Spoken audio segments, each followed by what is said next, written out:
evening and welcome to Mocha Talk. I'm Denise Bunning, and thanks to FAIR for creating this safe space for us to chit-chat about various monthly topics. As a former teacher, support group leader, and of course, food allergy mom, I'm thrilled that our May episode is about Food Allergy Awareness Week. I've got three amazing guests to talk about why it's so important to make food allergies famous and creative ways that we can help spread the word about food allergies, which impact more than 85 million Americans. Yikes! So without further ado, welcome to a special Food Allergy Awareness Week of Mocha Talk. I'd like to introduce tonight's guest, and then they are going to introduce themselves. So our first guest is Karen Harris. Take it away, Karen. Hi, everyone. My name is Karen Harris, and I am the founder and president of Food Allergy Kids of Atlanta here in Georgia. I am also an adult with food allergies, and I'm a mother of three children who also have food allergies. I'm a restaurant owner and a huge advocate. Very grateful to be here today with all of you and really appreciate the opportunity to raise awareness about a cause so dear to our heart, food allergies, during Food Allergy Awareness Week. Oh, welcome, Karen. Okay, our next guest is Jeff Berman. Take it away, Jeff. Hi, Denise. Hi, everyone. Hope everyone is doing well. I'm Jeff Berman, live and work in New Jersey. I am a father of two daughters with food allergies, and I've had the real privilege to be associated with FAIR for years and participating in the walks and some pro bono legal services, and just really grateful to have the opportunity to see you all today. Well, we're always grateful to have you share your expertise, and especially having a cool dad on the show with that are you in radio or something? Your voice is like amazing. I've been told I have a face for radio, so yeah. Oh my goodness. Okay, our next guest is Lauren Saltwich. Take it away, Lauren. Hi, I'm Lauren, and I am on FAIR's Rising Leaders Committee, and I am a food allergy mom, but not in the sense that my kids have food allergies, but I have food allergies with a baby boy who so far has none.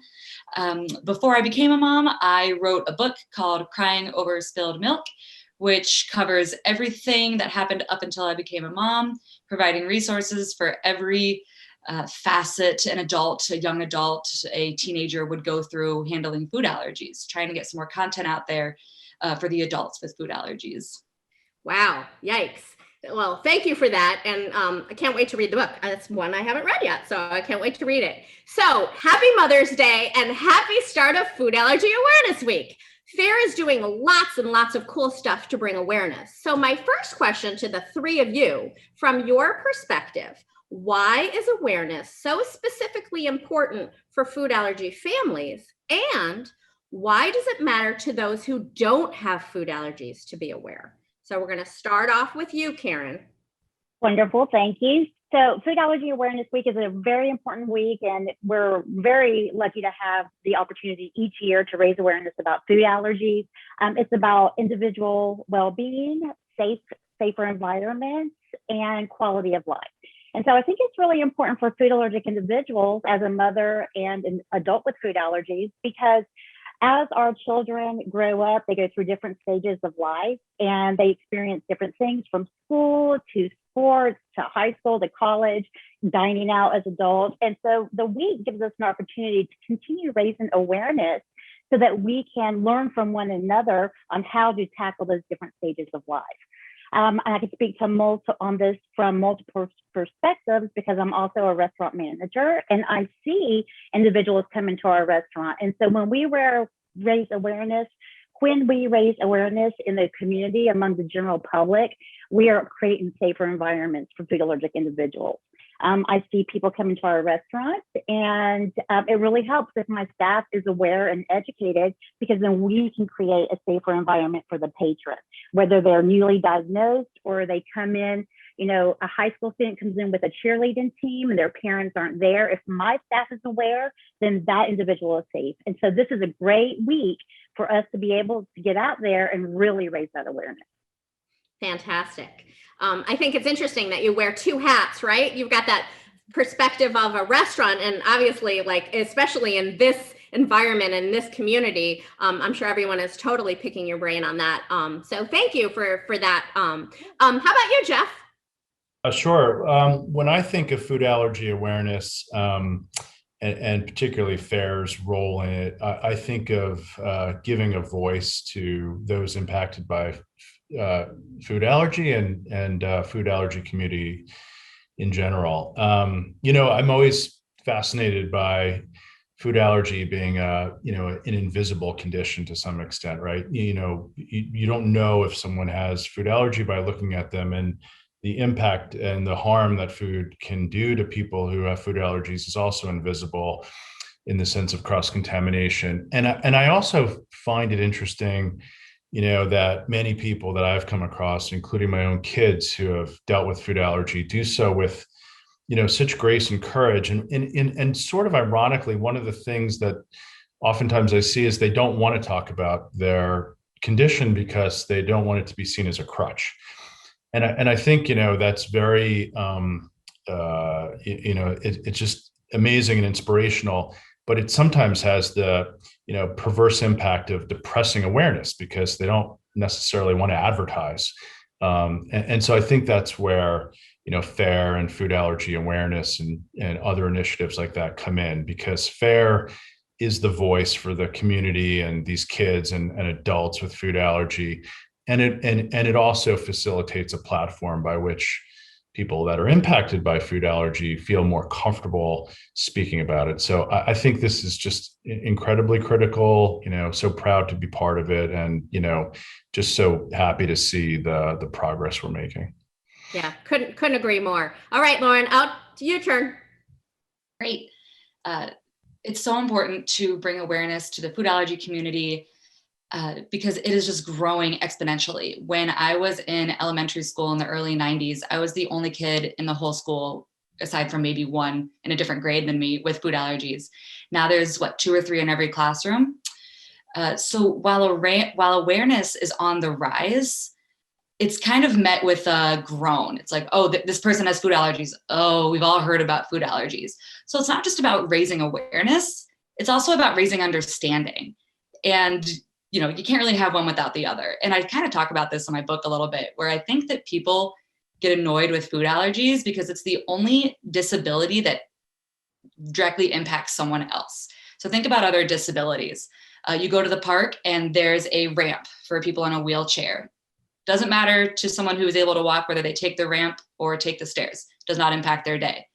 Tell me I can't pack a peanut butter cracker for my kid in school, then I'm like, how am I going to get his protein? That directly impacts me.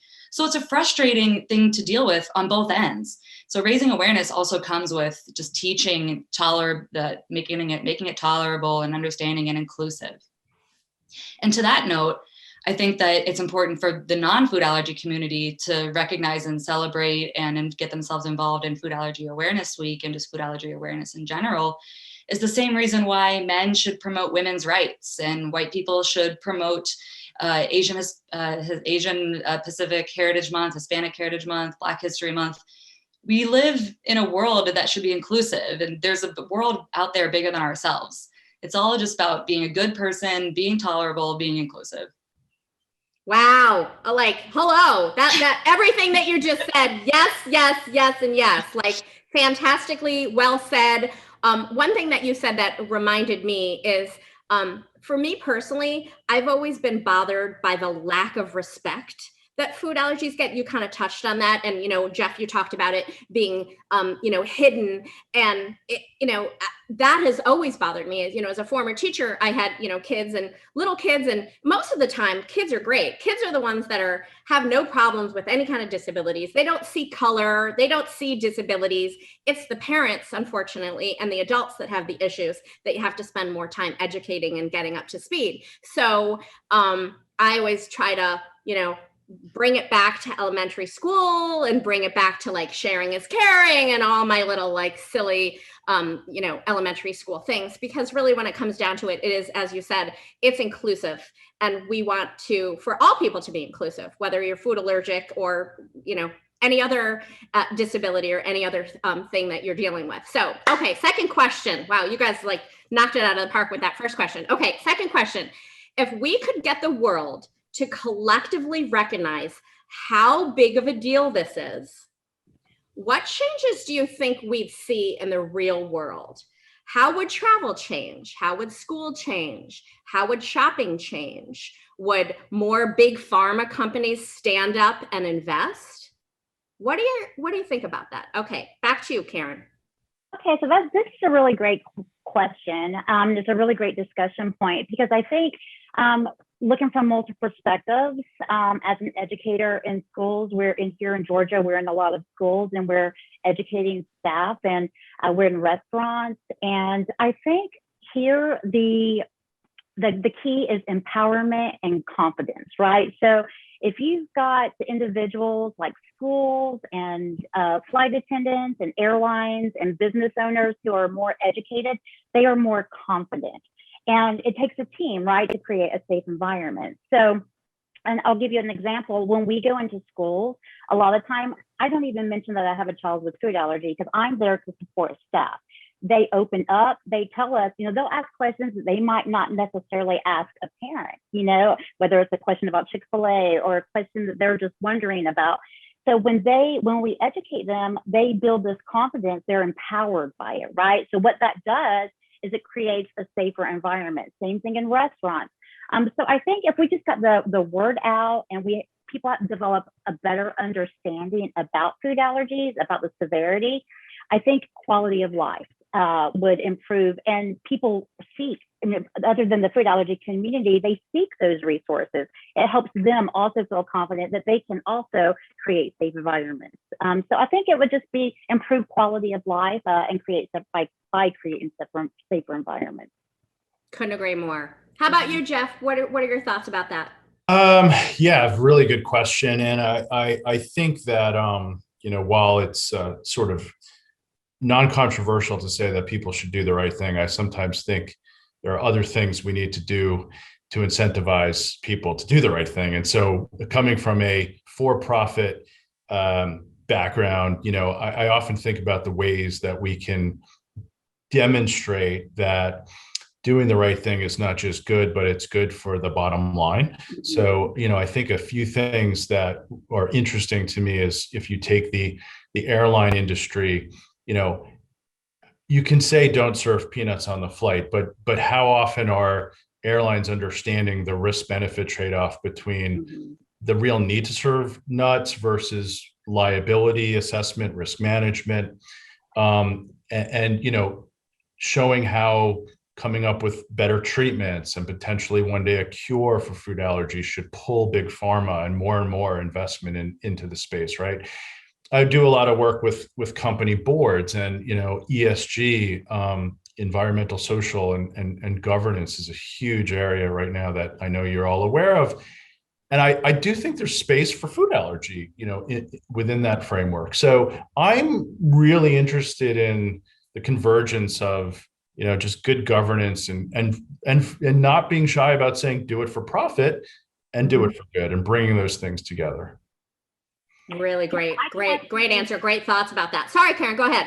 Okay, I was going to say, Jeff makes a really good point there, because we've worked with the Restaurant Association here in Georgia. And one of course, when you're dealing with businesses, you have to think about your bottom line, whether it's to increase profits by attracting, training your staff, becoming an allergy aware establishment, bringing in that business, knowing that you can confidently care for them, and bringing in that business revenue, but also it's ensuring that you're not paying for situations where there's an allergic reaction, where you have to pay for medical bills, where you have to pay for hospital. We've seen that. We've collected that data here. And we've even discussed about creating a presentation to show that bottom line factor and how important it is, not just for raising the awareness, but how it can benefit and also in multiple different ways. So that's a great point. I just wanted to reflect on that as well. Yeah, I think that's a great point as well. Okay, Lauren, how about you? I could speak to this for hours. I don't have the breadth of knowledge that Jeff and Karen have, but I will say, just from a consumer standpoint, I'm excited to see where the world will be in I'm almost 30, so I'm excited to see where we will be in the next 30 years. So like I said, growing up, talking about schools, how that's going to change. My parents had to fight with the principal and the school staff to get me off of cleaning lunch table duty. They had to get a doctor's note, and now we have peanut-free tables. So what is the next step? What is that next barrier we're going to break through? Is it going to carry into the workplace? So now here I am, I'm one of very few people in the workplace, adults with food allergies. Are they going to adjust, the cafeteria? Are they going to have peanut-free zones in the cafeteria? Even vending machines. Are vending machines going to start to be able to flip their bag of chips so I can read the ingredients from the outside before wasting $1 just to find something that I'm allergic to? How is technology going to play a role in that? Just providing ingredients on these day-to-day touch points that we have just to access food. The more prevalent it becomes, the more people demand this. I think it's going to take a lot of people from the top down. It's going to probably take a couple celebrities with food allergies, with kids with food allergies, a couple investors, a lot of money. But I'm excited to see where we'll be in the next 30 years. Oh, and go ahead. Yeah, no, you go. Just with another side note with travel. My dad is an airline pilot. He's a captain for Delta Airlines. I'm not sure if I'm allowed to say that he works for Delta, so maybe edit that out. But he's always said it is not an issue. His job is to fly the plane and get people there safely. From the captain's point of view, he doesn't want anyone to have a reaction on the plane, because really that impacts everyone. If they had to do an emergency landing, nobody's getting to where they want to be. So do you want to get to your destination, or do you want to have a bag of peanuts? I couldn't agree with you more. And as the mother of a 27-year-old and a 24-year-old, I hear you on a lot of the points, because we've been, as a family, dealing with this and for 27 years. And so making a big deal and working with FAIR and other organizations and institutions to bring everyone together. That inclusive part has always been kind of at the crux of what my husband and I and Mocha, what we do. We try to be as inclusive as possible and welcoming as possible. And of course, we're going to help you. And I try really hard to do that, to give everyone a chance to show their information on an e-news, or to like, oh, hey, Denise, there was this great product, or helping states with their different educational policies. And I think the more people, like Jeff said then, and Karen too, the more people that share their situation, I mean, it might not be exactly, but the more people that share, like, this is what worked, or this is what didn't work. I mean, it's like, I often say sometimes, like, there's the positive side, but then sometimes, unfortunately, the negative side helps get you there too, when you have a reaction, or what happened, or what didn't you do. I mean, the teacher in me is like, okay, what did we learn from that? And like, how are we going to do that better next time so that doesn't happen? So I think it all goes in a circle. All right, we're on to our third question. You guys are really just unbelievable guests. Third question. Okay, as you're spreading the word, and Lauren, you mentioned this a little bit earlier, and I was thinking, I'm like, oh, she already knows my question. When you tell someone who you are introducing to the world of food allergies for the first time, what do you say to someone that says, oh, so what? It's not a big deal, so just don't eat so-and-so? How do you handle that? Karen? Okay, so, and we've all heard this, right? So when that type of question is brought up to me, typically that's where I like to lean more towards facts and stats, and even a local story. So that actually happened to us once in a bookstore here locally, and I put a local story to it. We've had some situations that were in the news, and just put something that they're familiar with, or give a fact. And that, for us, that tends to hold a little bit more substance, to put some perspective into the severity of it. And we all hear it. So I see it, in the restaurant as well. I see people say, oh, I can just take that off, and so it's out there. But I think this is a good question where a lot of that factual information is educational. Got it. How about you, Jeff? Yeah, I would agree. I mean, it's about, I think a lot still about education, notwithstanding all the progress that's been made.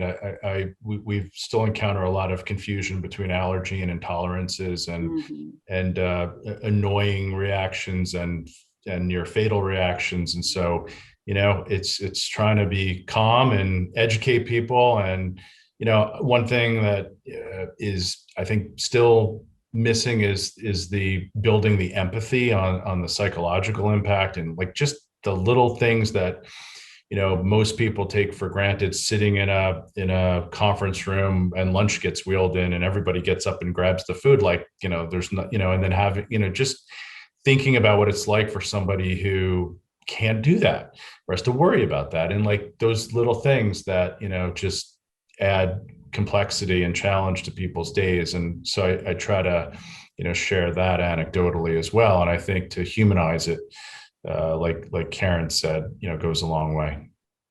Lauren?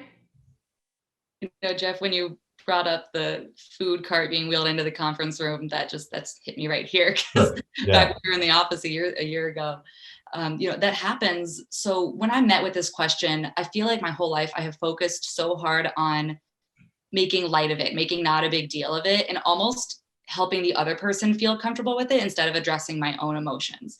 So the amount of effort that goes into me calming someone down and saying, oh, I manage it, please don't throw a pity party, because after that cart gets wheeled in, it's always an afterthought. Oh my God, what are we gonna do? We didn't think about Lauren. Did you eat? Do you need? And then the whole attention is on you. It's very awkward. And then I have to go into not processing my own emotions, but making sure that everyone else in the comfortable is comfortable with it. Because I don't want to give into that stereotypical thought when people hear food allergies, they think uptight, like it's, how they joke where everyone who doesn't eat meat wants to tell you how they don't eat meat. I don't want to feed into that stereotype in the food allergy community. So I'm open to any tips on how to, improve that. And I think May is also Mental Health Awareness Month. So whoever has tips on how to, process that on my own, I'm all ears.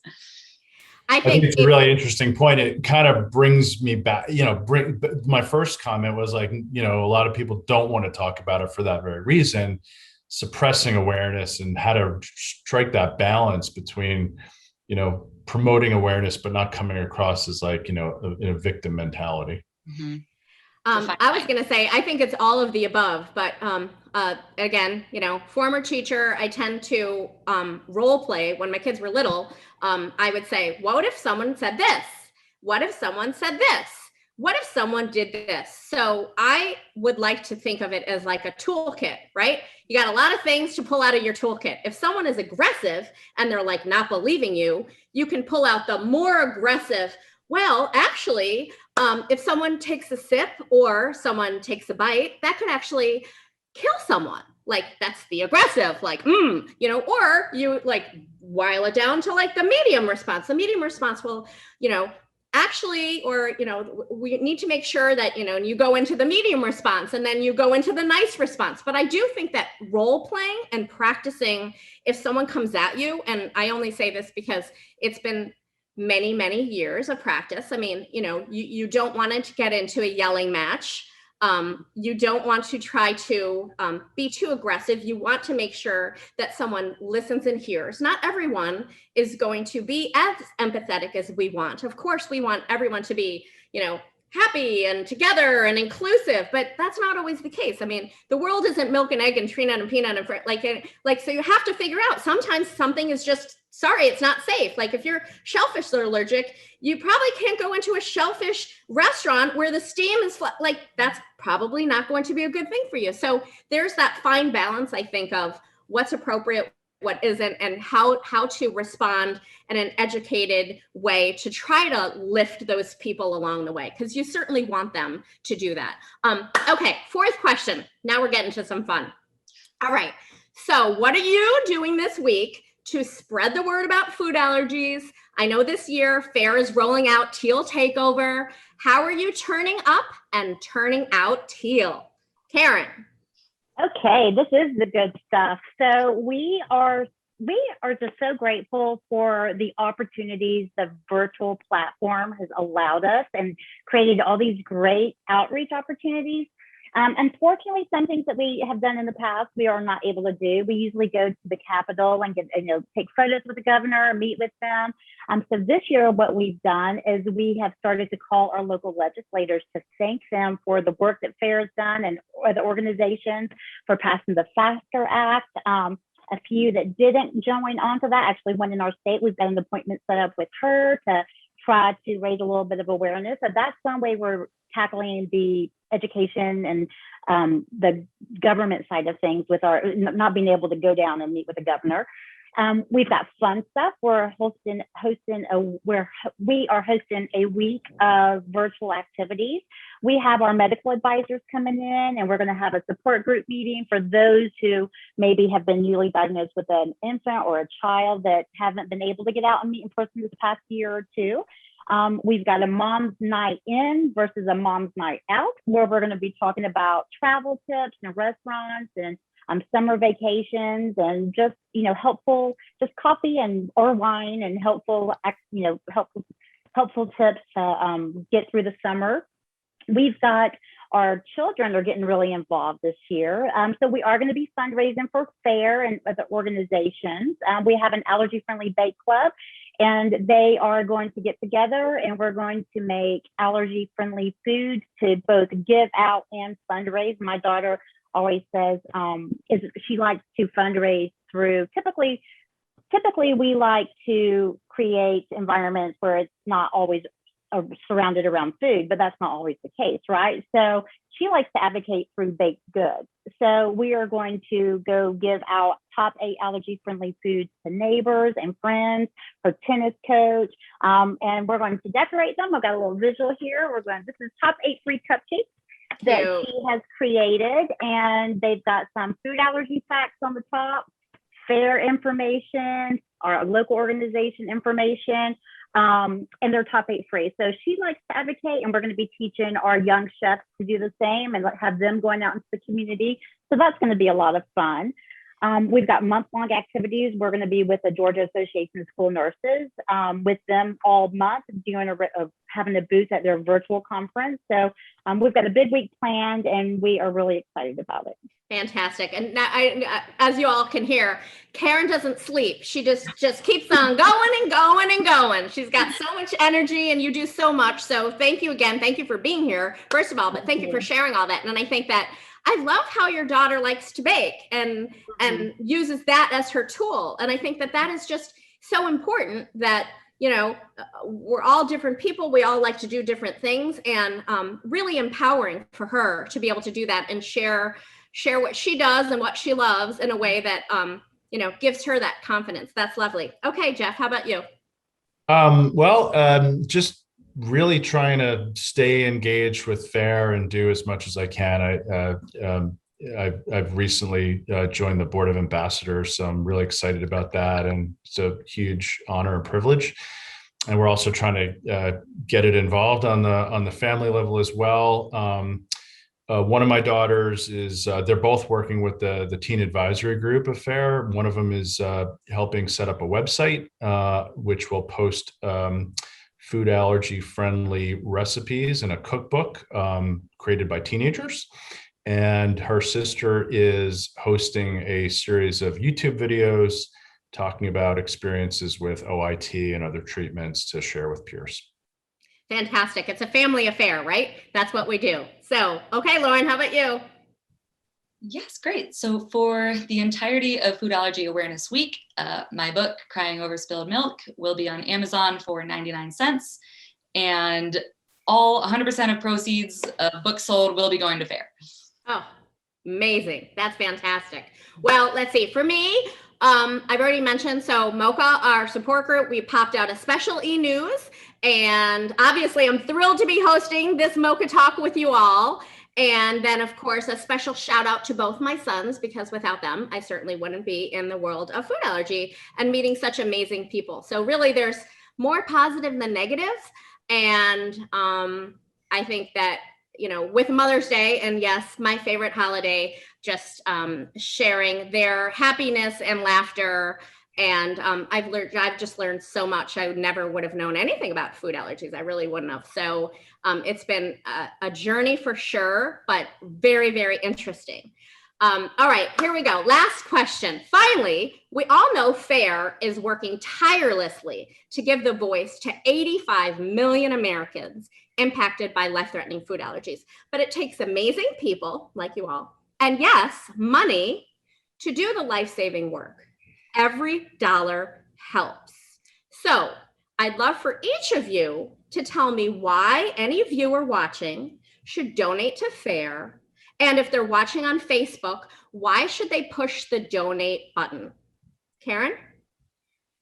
Well, this is an area that's really dear to my heart. FAIR has helped us over the past 10 years as a local organization. I mean, they do amazing work nationally. They are funding for research. They're out and active in the community. And until we find a cure, we still have to provide that education. And so while they do great work nationally and on a local level, they also support your local organizations through grants and local programs. And we get out here and we do that work on the grassroots level. We get out with our boots and we run, and we come into your community and directly impact your community through grant funding by FAIR. So we are so thankful for that, and we really want to continue to be able to provide that that outreach, and we couldn't do it without FAIR. So thank you for your consideration for donating to FAIR this important week. Wonderful. Jeff, how about you?